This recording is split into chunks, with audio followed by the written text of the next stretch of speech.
Before you scroll past, stop for a second. This isn't just another blind date story. This is the shocking, heart-wrenching, and utterly unexpected tale of a millionaire sitting alone in a restaurant, waiting for love, only to have a little boy drop 3 words that would turn his world upside down. If you love jaw-dropping twists, emotional roller coasters, and stories that keep you on the edge of your seat, hit that subscribe button now, because this story is about to shake you in ways you never imagined.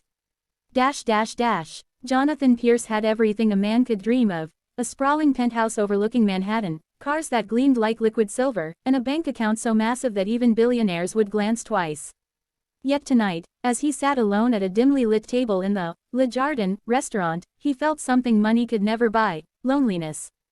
A blind date arranged by his well-meaning sister had gone horribly wrong. His date was running late, and the waiter kept giving him polite, sympathetic glances, sensing his frustration. He sipped his Merlot slowly, trying to mask his irritation, while observing couples laughing, toasting, and sharing moments that seemed to mock his solitude.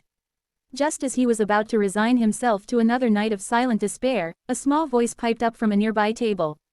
"My dad's coming," said a little black boy, perhaps no older than 6, looking up at Jonathan with wide, unblinking eyes.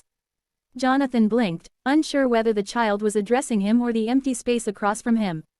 "Excuse me?" he asked, leaning forward, a mix of curiosity and polite concern in his tone.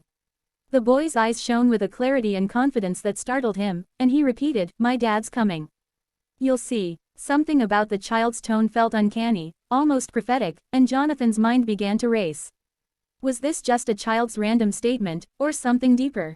The restaurant seemed to quiet around him. The murmur of conversations faded as if the world itself were pausing to witness what was about to unfold. Jonathan's attention was then drawn to the man entering the restaurant, a tall, commanding figure whose presence exuded authority and familiarity. The man's gaze locked onto Jonathan, and for a moment, time seemed suspended. Jonathan's heart skipped a beat, not merely out of recognition, but because something about the way the child had spoken suddenly made sense. This stranger wasn't just anyone, he was the reason the boy had been sitting there, anticipating this exact moment. And in that instant, Jonathan realized that his night, and possibly his life, was about to change forever.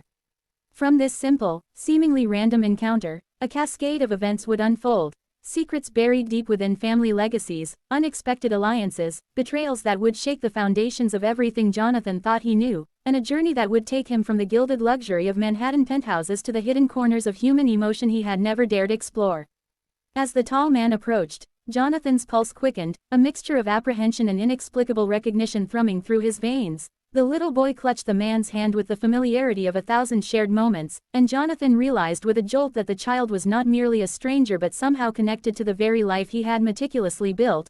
The man's eyes locked with Jonathan's, dark and calculating yet tinged with something almost human, and he gave a subtle nod that seemed to acknowledge some unspoken history. Memories Jonathan hadn't thought about in decades began flooding back, of a family torn apart by ambition, misunderstandings, and choices made in haste, and suddenly the blind date, the empty table, and the seemingly random child became part of a much larger narrative. The man, who introduced himself simply as Marcus, claimed to have known Jonathan's father intimately, and revealed secrets about the family fortune, hidden alliances, and debts owed that Jonathan had never imagined. The little boy, Elijah, spoke occasionally, pointing out details that seemed insignificant to anyone else but carried weight Jonathan could not ignore, like a cryptic guide through a maze of betrayals, concealed truths, and the remnants of a legacy shrouded in mystery. As Marcus recounted stories of Jonathan's father, his generosity, his mistakes, his clandestine dealings, Jonathan felt a mixture of admiration, shame, and anger, realizing how little he had understood the man he thought he knew,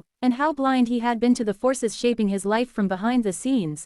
Every revelation was a knife twisting in his psyche, forcing him to question his own judgments, his choices in business, in love, and in trust, and with each word, the restaurant around him seemed to fade, leaving only the 3 of them suspended in a web of destiny that neither time nor wealth could unravel. Then came the twist. Marcus revealed that Elijah was not only his son but also Jonathan's half-brother, a truth so profound it destabilized the foundations of Jonathan's carefully curated world.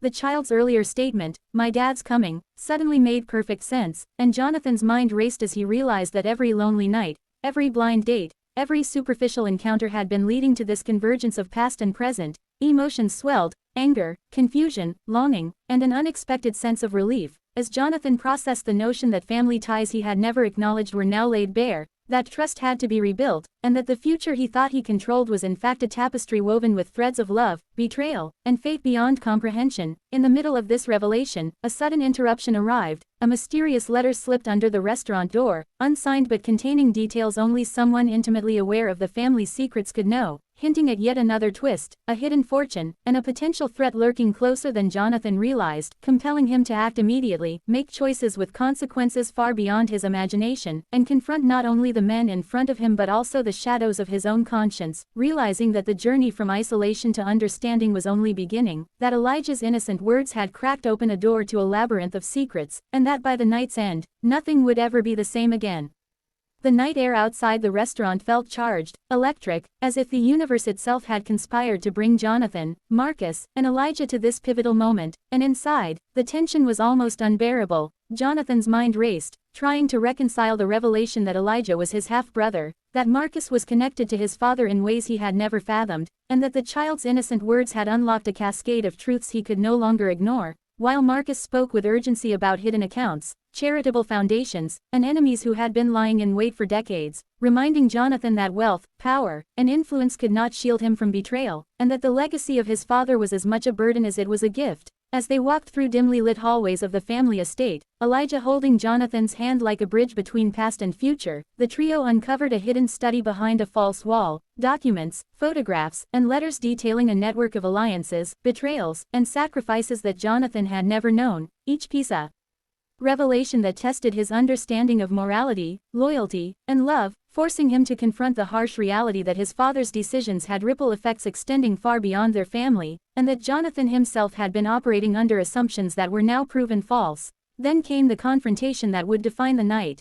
A shadowy figure emerged from the darkness, someone Jonathan had trusted implicitly, only to discover that this person had been manipulating events for years, seeking to claim the family fortune and ruin the legacy of his father, and Jonathan had to summon every ounce of courage, intelligence, and restraint to navigate the encounter without destroying what little remained of the bonds he now realized mattered most. While Marcus and Elijah stood unwaveringly by his side, their presence a reminder that family, however unexpected, could be a source of strength in the face of deception. The tension reached a fever pitch as secrets continued to unravel. Long-lost relatives appeared, old friendships were tested, and Jonathan discovered a truth so profound it altered the trajectory of his life.